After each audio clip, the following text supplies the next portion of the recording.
রাস্তায় বর্তমানে অ্যাপ ক্যাবের ছড়াছড়ি। মুহূর্তেই সুবিধা মতো ভাড়ায় নির্দিষ্ট গন্তব্যে পৌঁছে যাচ্ছে মানুষ। কলকাতার OLA Uber app cab operator and driver union CITU ও জীবন সংগ্রাম বাইক ট্যাক্সি গ্রুপের পক্ষ থেকে পোর্টার অফিস ডেপুটেশন কর্মসূচি অনুষ্ঠিত হয়। সংস্থার সকল সদস্য মিলে সকাল 11টার পর রেবেল মোড় থেকে মিছিল করে পোর্টার অফিসে ডেপুটেশন দিতে যায়। পোর্টারের সকল সমস্যা অ্যাডমিন পরিতোষ গোস্বামী, অভিক বণিক ও বিকাশ খার কাছে লিপিবদ্ধ করার 7 দফা দাবি আদায়ের জন্য এই কর্মসূচি। সেই 7 দফা দাবি হলো: 1, ন্যূনতম 14 টাকা কিলোমিটার দিতে হবে। একতরফা কাস্টমারের কথা শুনে আইডি বন্ধ করা যাবে না। অত্যাধিক কমিশন কাটা চলবে না। 4, ওভারলোডের মাল দেওয়া চলবে না। সেক্ষেত্রে পুলিশ কেস দিলে কোম্পানিকে তার দায়িত্ব নিতে হবে। ড্রাইভারের দুর্ঘটনা বীমা ও জীবন বীমা প্রদান করতে হবে।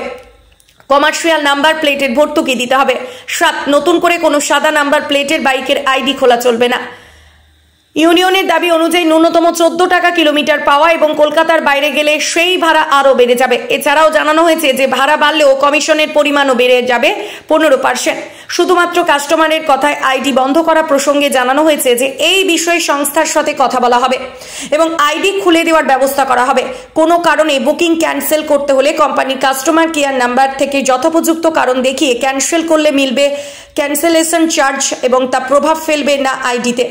ড্রাইভারদের দুর্ঘটনা বীমা ও জীবন বীমার অন্তর্ভুক্ত করা প্রসঙ্গে সরকারের সাথে যোগাযোগ করবে সংস্থা, এই আশ্বাসও মিলছে।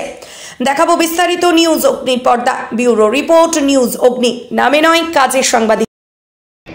আচ্ছা, আমরা একটা বিশেষ ঘোষণা করতে চাই এখানে উপস্থিত সমস্ত শ্রমিকদের উদ্দেশ্যে, যারা অ্যাপ বাইক চালায়, অ্যাপ বাইক চালক যারা operator. Kolkata Ola Uber app cab operator and drivers ইউনিয়নের পক্ষ থেকে আমি সোহাগ খান আপনাদেরকে একটা খবর দিচ্ছি। যারা আপনারা CITUর মেম্বার আছেন এবং যারা 2 চাকা চালিয়ে নিজেদের রুজি রোজ অতিবাহিত করেন, তাদেরকে বলে রাখছি, যাদের গাড়ি লোনে চলছে তাদের কি তাদের দোষ? তারা খেটে খাওয়া মেহনতি মানুষ, তারা 2 চাকা কিনে তারা ওলা উবের অ্যাপ বা পোর্টারে চালাচ্ছে, তাদের কোনো দোষ নেই। সবাই তো আম্বানির ঘরের ছেলে না, সবার তো কোটি কোটি টাকা নেই। তারা লোনেই কিনে শোধ করবে এবং গাড়িটা নিজের পরিবারকে মুখে অন্ন তুলে দেবে। কিন্তু সামনেই নির্বাচন, এই নির্বাচনের প্রাক্কালে যারা কমার্শিয়াল নাম্বার করেছেন তাদের উপর অত্যাচার আসবে, সাদা গাড়ির উপর অত্যাচার আসবে পুলিশের তরফ থেকে। এবং অনেককেই বলবে যে তোর গাড়িতে তুই ভাড়া খাচ্ছিস, তোকে 5,000 টাকা 10,000 টাকার ফাইন দেবো, এবং ইতিমধ্যে দিচ্ছে, গাড়ি সিজ করবে, এরকম চমকাবে পুলিশ, এবং অনেক ক্ষেত্রে দেবে। বর্দির গালাত উপয়োগ করে অনেক সময় আইনের হাত দেখিয়ে আইনকে সামনে রেখে লুটে নেবে। কিন্তু মাননীয় মুখ্যমন্ত্রী, আমাদের যে মামাটি মানুষের সরকার বলে, তারা বলে না, দেখবেন টিভিতে মাঝে মাঝে দেখায়, মাননীয় মন্ত্রী বলছেন যে না, গরিব খেটে খাওয়া মানুষকে এত ফাইন করা যাবে না, তারপরে পুলিশ করছে। তাই আমরা CITU ওলা উবের অ্যাপ ক্যাবের পক্ষ থেকে, আমার সঙ্গে রয়েছেন আমার নেতা ইন্দ্রজিৎ নিখিল দা এবং আমাদের রণজিৎ মিত্র সহ আমাদের বিকাশ দা, আমাদের অ্যাডমিনরা, সবাই মিলে আমরা প্রচেষ্টা করেছি, লড়াই করেছি, সংগ্রাম করেছি।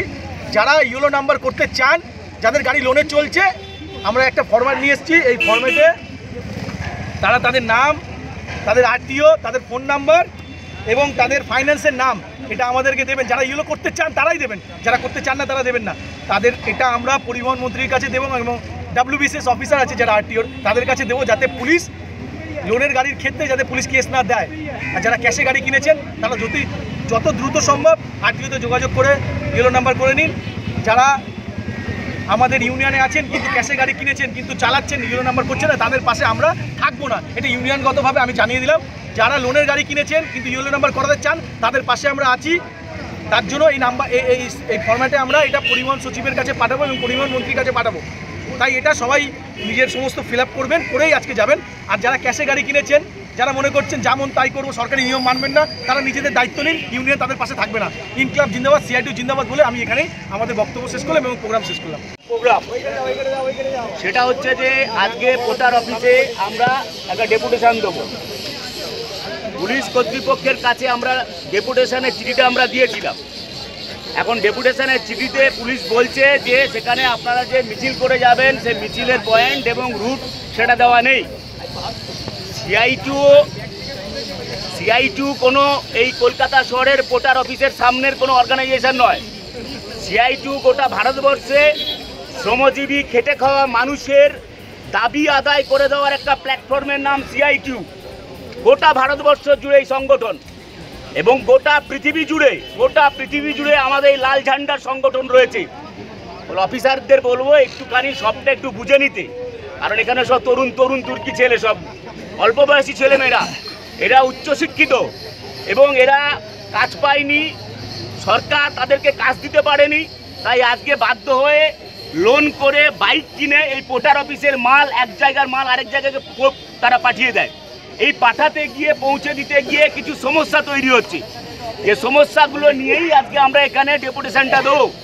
যন্ত্রণা যে আছে সেইটা আমরা আজকে টোটালটা এই কর্তৃপক্ষের কাছে তুলে ধরেছি সবটাই, এবং আপনারা দেখলেন অনেকক্ষণ টাইম লেগেছে আমাদের। আপনারা নিশ্চয়ই কেউ অধৈর্য হয়েছেন, তো দুঃখিত, অনেকক্ষণ টাইম লেগেছে, অনেকটা টাইম, কারণ 7 দফাকে খুঁটিয়ে খুঁটিয়ে তাকে বিশ্লেষণ করা, কিভাবে এটাকে শর্ট আউট করা যায়, এই সবটার জন্য প্রায় অনেকটাই টাইম লেগে গেছে।